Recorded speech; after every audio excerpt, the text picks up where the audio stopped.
Saudara-saudari terkasih, apakah saudara sudah memulai hari ini dengan penuh sukacita dan punya niat untuk berbuat baik meskipun kecil? Semoga Tuhan memberkati niat baik saudara. Saya seringkali mendengar pasangan suami istri, juga sahabat yang mengatakan kepada saya sulit memaafkan Romo. Kenapa? Karena sudah berulang kali terjadi. Sehingga ketika dia minta maaf itu rasanya sudah tidak ada kepercayaan. Dan itu seringkali saya dengar, baik antara suami istri maupun juga antar sahabat. Memang benar, permintaan maaf yang paling baik adalah perubahan sikap kita. Jadi kalau kita melakukan kesalahan, selain meminta maaf, kita juga mengubah sikap. Karena kemudian permintaan maaf itu menjadi berarti. Kalau kita meminta maaf, tetapi sama saja tidak berubah, maka kemudian kita merasa bahwa permintaan maaf itu tidak sungguh-sungguh real. Dan kepercayaan tidak bisa kembali. Tapi Romo, kalau sudah minta maaf dan tetap tidak dimaafkan bagaimana? Kalau sudah meminta maaf dan sudah mengubah sikap, tetapi tidak dimaafkan, itu sudah bukan kesalahan kita lagi. Yang kedua, kita sudah bertumbuh, sikap kita sudah berubah. Itu berarti kita sudah lepas dari kendali masa lalu. Dan itu penting, kita bertumbuh. Tidak masalah kalau kemudian kita tidak dimaafkan. Itu salah satu konsekuensi bahwa kita melakukan sesuatu yang mengecewakan. Karena memang pengampunan atau kepercayaan itu hanya bisa diterima satu kali. Kalau sudah berkali-kali kepercayaan kita dikhianati, sulit sekali untuk kembali percaya. Namun, meskipun relasi tidak bisa menjadi seperti semula, kalau ada perubahan sikap, ini akan berbeda. Paling tidak kenangan terhadap kita, tidak hanya mengenai kesalahan yang sudah kita buat, tetapi perubahan yang terjadi dalam hidup kita.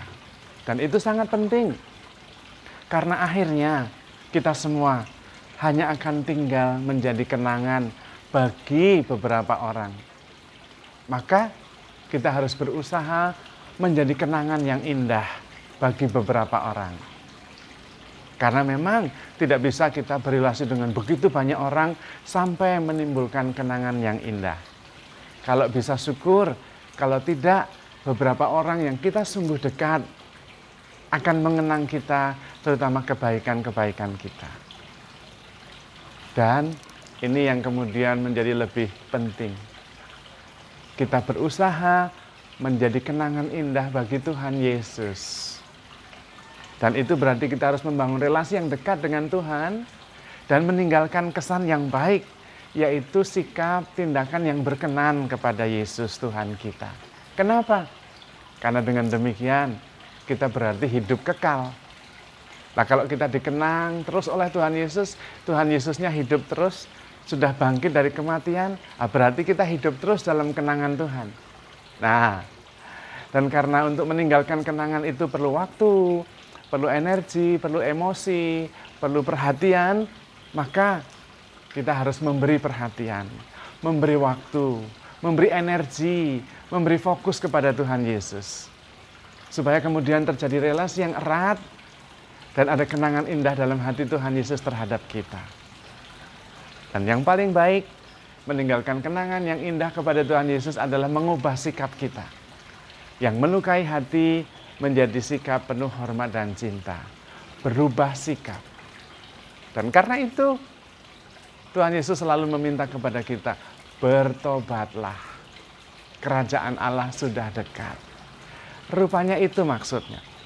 Ketika kita bertobat, berubah sikap, kemudian akan menjadi kenangan indah di hati Tuhan. Dan itulah kehidupan kekal. Karena kemudian kita akan dikenang terus di hati Tuhan. Kita akan hidup terus di hati Tuhan. Maka permohonan maaf terbaik adalah mengubah sikap kita, bertobat. Dan kemudian dengan demikian kita bertumbuh menjadi makin baik. Karena yang paling penting adalah pada akhirnya pertumbuhan pribadi kita menjadi versi terbaik kita masing-masing. Dan itulah pertobatan, dan itulah legacy, warisan yang kita tinggalkan kepada orang-orang yang dekat dengan kita. Kalau kita sudah mengubah sikap dan toh tidak mendapatkan pengampunan atau kepercayaan seperti di masa lalu, tidak masalah. Minimum pribadi kita sudah meningkat kualitasnya. Kita juga tidak boleh mendendam, karena mendendam itu berarti menghukum diri kita sendiri, tetap merasa tidak nyaman, padahal kesalahan pada orang lain.